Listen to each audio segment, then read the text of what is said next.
Amruthaveni lice kit presents daily news പ്രഭാത വാർത്തകൾ powered by Pulimoottil silks KSFE in association with Joy Alukkas. ഇത്തവണ first അടിക്കില്ലേ നമ്മള്?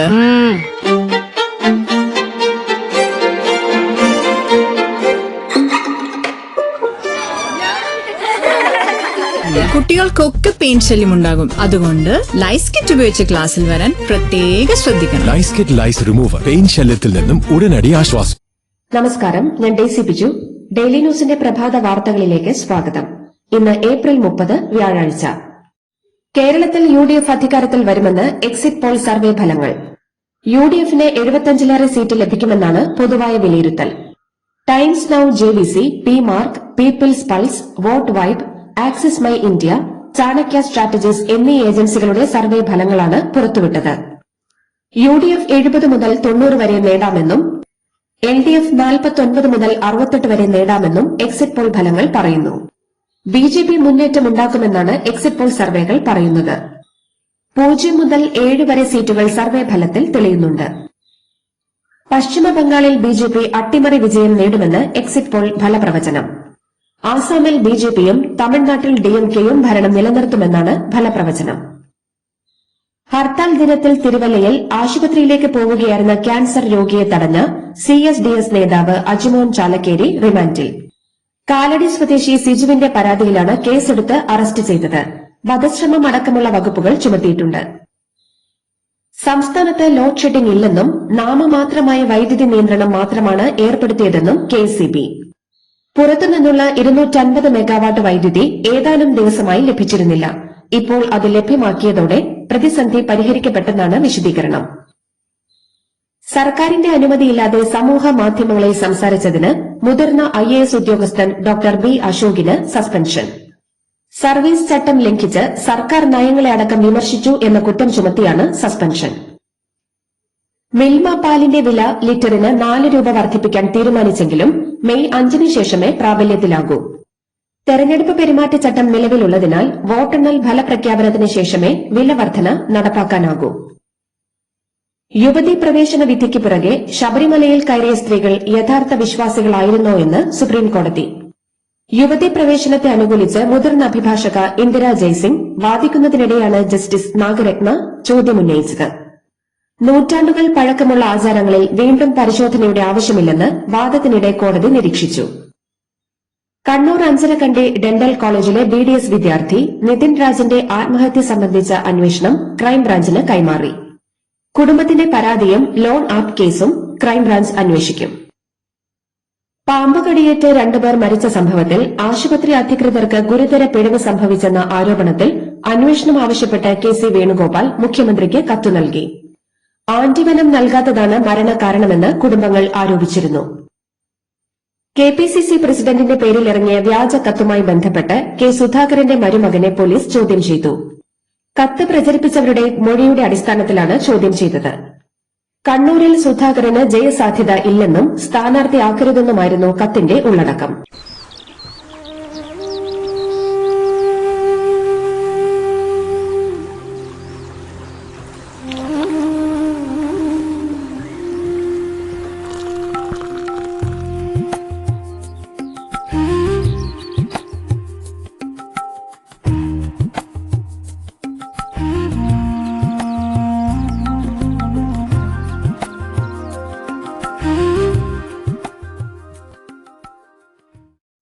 കോട്ടയം, പത്തനംതിട്ട, എറണാകുളം ജില്ലകളിൽ ഓറഞ്ച് അലർട്ട്. ഒറ്റപ്പെട്ട ഇടങ്ങളിൽ ഇടിമിന്നലോട് കൂടിയ മഴയ്ക്കും കാറ്റിനും സാധ്യതയുണ്ടെന്ന് കേന്ദ്ര കാലാവസ്ഥാ വകുപ്പ് അറിയിച്ചു. ഇടുക്കിയിൽ ശക്തമായ മഴയിലും കാറ്റിലും നാശനഷ്ടം. വണ്ടിപ്പെരിയാർ മ്ലാമല ഭാഗത്താണ് നാശനഷ്ടങ്ങളുണ്ടായത്. മരം കടപുഴകി വീണ് ഇലക്ട്രിക് പോസ്റ്റുകൾ തകർന്നു. വ്യാപാര സ്ഥാപനങ്ങൾക്കും കൃഷിക്കും നാശമുണ്ടായി. കോഴിക്കോട്ടേക്കും ബഹ്റൈനിലേക്കും ഖത്തർ എയർവേസ് നാളെ പ്രതിദിന വിമാന സർവീസുകൾ ആരംഭിക്കും. Kerala film critic award Dinjith Ayyathan സംവിധാനം ചെയ്ത എക്കോ നേടി. ഡൊമിനിക് അരുൺ മികച്ച സംവിധായകൻ, തുടരും, ഹൃദയപൂർവ്വം എന്നീ ചിത്രങ്ങളിലെ അഭിനയത്തിന് മോഹൻലാൽ മികച്ച നടൻ. കല്യാണി പ്രിയദർശനും അനശ്വര രാജനും മികച്ച നടിമാർ. വയനാട് പുനരധിവാസ ടൌൺഷിപ്പിലെ 178 വീടുകളുടെ നിർമ്മാണം പൂർത്തിയാക്കി ഇന്ന് കിഫ്കോണിന് കൈമാറുമെന്ന് ഊരാളുങ്കൽ ലേബർ കോൺട്രാക്ട് സൊസൈറ്റി അറിയിച്ചു. പരിശോധന പൂർത്തിയാക്കിയ 140 വീടുകൾ കൈമാറിക്കഴിഞ്ഞു. ബാക്കിയുള്ള 38 വീടുകളാണ് ഇന്ന് കൈമാറുന്നത്. കിഫ്കോണിന്റെ അന്തിമ പരിശോധനകൾക്ക് ശേഷം വീടുകൾ ഗുണഭോക്താക്കൾക്ക് നൽകും. കഴിഞ്ഞ വർഷം കൊല്ലം കുന്നക്കോട് സ്വദേശിനിയായ 8 വയസ്സുകാരി തെരുവ് നായയുടെ കടിയേറ്റ് മരിച്ച സംഭവത്തിൽ പുനലൂർ താലൂക്ക് ആശുപത്രിയിലെ ഡോക്ടർമാർക്കെതിരെ കേസെടുക്കാൻ Punalur judicial first class magistrate കോടതി ഉത്തരവിട്ടു.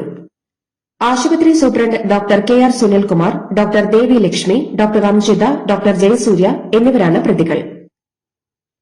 അവതാരകനും മുൻ ബിഗ് ബോസ് താരവുമായ ഫിറോസ് ഖാനെതിരെ പോക്സോ അടക്കമുള്ള ആരോപണങ്ങളുമായി മുൻ ഭാര്യ സജന നൂർ.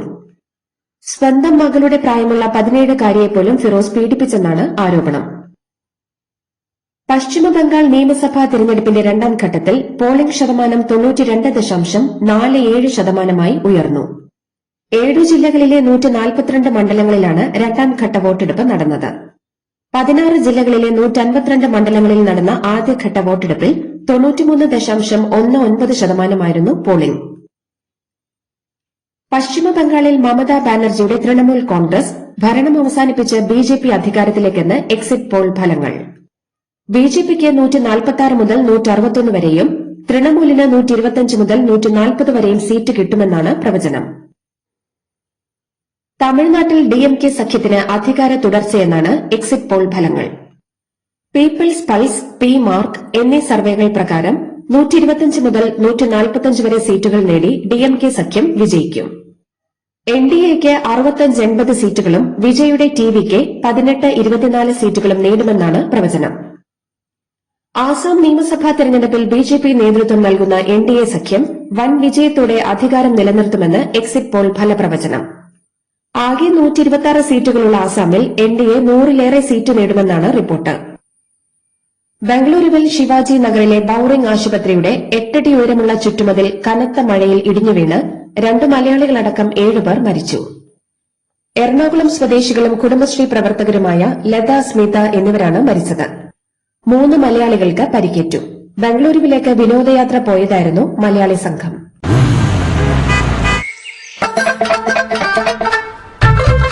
എല്ലാവർക്കും വന്നു ഡാൻഡ്രഫ്, എന്തു ചെയ്യും ചേട്ടാ? പേടിക്കണ്ട, ഇവിടുണ്ടല്ലോ ഡാൻഡ്രോഫിറ്റിൻ ഓയിൽ. ഉടനടി മാറും താരൻ, ഉപയോഗിക്കൂ വേഗം. അമൃത്വേനി ഡാൻഡ്രോക്വെറ്റ്, the ultimate dandruff solution. Lakshadweep സന്ദർശനത്തിനുള്ള നിബന്ധനകളിൽ ഇളവുകൾ. ദ്വീപ് സന്ദർശിക്കാൻ ഇനി പോലീസ് ക്ലിയറൻസ് സർട്ടിഫിക്കറ്റും പ്രാദേശിക സ്പോൺസറും ആവശ്യമില്ല. എന്നാൽ ഓൺലൈൻ വഴി പെർമിറ്റ് ഉറപ്പാക്കണം. ദ്വീപുകൾ തമ്മിലുള്ള സഞ്ചാരം മെച്ചപ്പെടുത്താൻ സീപ്ലെയിൻ സർവീസ് ആരംഭിക്കും. ബംഗളൂരുവിൽ നിന്ന് മംഗളൂരു വഴി ഗോവയിലേക്ക് പുതിയ വന്ദേ ഭാരത് എക്സ്പ്രസ് ട്രെയിൻ വരുന്നു. ഗോവ സർക്കാർ സമർപ്പിച്ച അഭ്യർത്ഥനയെ തുടർന്നാണ് വന്ദേ ഭാരത് സർവീസ് തുടങ്ങുന്നത്. ഡൽഹി ഹൈക്കോടതിയിലെ വെർച്വൽ വിചാരണയ്ക്കിടെ സ്ക്രീനിൽ അശ്ലീല ദൃശ്യങ്ങൾ. ചീഫ് ജസ്റ്റിസിന് മുന്നിലാണ് അശ്ലീല ദൃശ്യങ്ങൾ പ്രദർശിക്കപ്പെട്ടത്. ഹൈക്കോടതി അന്വേഷണത്തിന് ഉത്തരവിട്ടിട്ടുണ്ട്.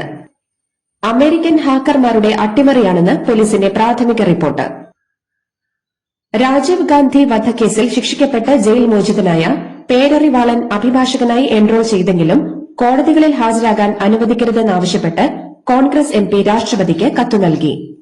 തമിഴ്നാട്ടിലെ മയിലാടുതുറയിൽ നിന്നുള്ള എംപി സുധയാണ് കത്ത് നൽകിയത്. ആം ആദ്മി പാർട്ടി വിട്ട് ബിജെപിയിൽ ചേർന്ന 7 എംപിമാരെ തിരിച്ചു വിളിക്കണമെന്ന് രാഷ്ട്രപതിയോട് ആവശ്യപ്പെടുമെന്ന് പഞ്ചാബ് മുഖ്യമന്ത്രി ഭഗവന്ത് മാൻ. കൂടിക്കാഴ്ചയ്ക്ക് രാഷ്ട്രപതി ദ്രൌപതി മുർമു മെയ് 5-ന് സമയം അനുവദിച്ചെന്നും അദ്ദേഹം പറഞ്ഞു. ലക്ഷ്യം കാണുന്നതുവരെ പിൻവാങ്ങില്ലെന്നും ഇറാന്റെ ഭീഷണി ഇല്ലാതാക്കുമെന്നും പ്രതിരോധ സെക്രട്ടറി പീറ്റ് ഹെഗ്സത്ത് അമേരിക്കൻ കോൺഗ്രസിൽ. യുദ്ധത്തെക്കുറിച്ച് ഉയർന്ന ചോദ്യങ്ങൾക്ക് മറുപടി നൽകുകയായിരുന്നു അദ്ദേഹം. അമേരിക്കയുടെ ഇറാൻ യുദ്ധച്ചെലവ് $2,500 കോടി ആണെന്നും യുദ്ധത്തിൽ 14 US സൈനികർ കൊല്ലപ്പെട്ടെന്നും പെന്റഗൺ വ്യക്തമാക്കി. അന്താരാഷ്ട്ര ജലപാതകളിൽ അമേരിക്ക നടത്തുന്ന ഇടപെടലുകളും കപ്പലുകൾ പിടിച്ചെടുക്കലും നിയമവിരുദ്ധമാണെന്ന് ഇറാൻ. നാവിക ഉപരോധം തുടർന്നാൽ സൈനികമായി തിരിച്ചടിക്കുമെന്നും ഇറാൻ സേന മുന്നറിയിപ്പ് നൽകി. എന്നാൽ ആണവ വിഷയത്തിൽ ധാരണയാകുന്നതുവരെ ഉപരോധം തുടരുമെന്ന് US president Donald Trump. Saudi അറേബ്യയുടെ ആതിഥേയത്വത്തിൽ ജിദ്ദയിൽ ഗൾഫ് സഹകരണ കൌൺസിലിന്റെ അസാധാരണ കൺസൾട്ടേറ്റീവ് ഉച്ചകോടി ചേർന്നു. യുദ്ധവും സാമ്പത്തിക വിഷയങ്ങളും ചർച്ച ചെയ്തെന്നാണ് റിപ്പോർട്ട്. സ്വന്തം തട്ടകത്തിൽ തോൽവിയുമായി മുംബൈ ഇന്ത്യൻസ്. സൺറൈസേഴ്സ് ഹൈദരാബാദിനെതിരെ 6 വിക്കറ്റിനാണ് മുംബൈ തോൽവി സമ്മതിച്ചത്. ആദ്യം ബാറ്റ് ചെയ്ത മുംബൈ 5 വിക്കറ്റ് നഷ്ടത്തിൽ 243 റൺസ് അടിച്ചുകൂട്ടിയെങ്കിലും വെറും 18.4 ഓവറിൽ സൺറൈസേഴ്സ് ലക്ഷ്യം മറികടന്നു. 55 പന്തിൽ 123 റൺസുമായി സെഞ്ചുറി നേടിയ റയാൻ റിക്കിൾട്ടണിന്റെ മികച്ച ഇന്നിംഗ്സ് ബലത്തിലാണ് മുംബൈ മുന്നേറിയത്. എന്നാൽ ഹൈദരാബാദിനെ 30 പന്തിൽ 76 റൺസ് നേടിയ ഓസീസ് താരം ട്രാവിസ് ഹെഡ് മുന്നിൽ നിന്ന് നയിച്ചു. 24 പന്തിൽ 45 റൺസ് നേടിയ അഭിഷേക് ശർമ്മയ്ക്കൊപ്പം ഒന്നാം വിക്കറ്റിൽ 8.4 ഓവറിൽ ഹൈദരാബാദ് 128 റൺസ് അടിച്ചുകൂട്ടി. ചാമ്പ്യൻസ് ലീഗ് സെമി ഫൈനലിന്റെ ആദ്യ പാദത്തിൽ ഇംഗ്ലീഷ് കരുത്തരായ ആഴ്സണലും സ്പാനിഷ് വമ്പന്മാരായ അത്ലറ്റിക്കോ മഡ്രിയും സമനിലയിൽ പിരിഞ്ഞു. റിയാദ് എയർ മെട്രോപൊളിറ്റാനോ സ്റ്റേഡിയത്തിൽ നടന്ന തീപാറും പോരിൽ പെനാൽറ്റിയിലൂടെയാണ് ഓരോ ഗോൾ വീതം നേടിയത്. Sri Lankan cricket board president Shammi സിൽവയും എക്സിക്യൂട്ടീവ് കമ്മിറ്റി അംഗങ്ങളും രാജിവെച്ചു. അഴിമതി ആരോപണങ്ങൾ നേരിടുന്ന ക്രിക്കറ്റ് ബോർഡിൽ അഴിച്ചുപണി വേണമെന്ന് ശ്രീലങ്കൻ പ്രസിഡന്റ് അനുരാഗ് കുമാര ദിസനായകെ കർശന നിലപാടെടുത്തതോടെയാണ് രാജിവെച്ചത്. ഇതോടുകൂടി ഡെയിലി ന്യൂസിന്റെ ഇന്നത്തെ പ്രഭാത വാർത്തകൾ സമാപിക്കുന്നു. ഡെയിലി ന്യൂസിന് വേണ്ടി വാർത്തകൾ വായിച്ചത് Daisy Biju. Daily news live .in വാർത്തകൾ വിരൽ തുമ്പിൽ.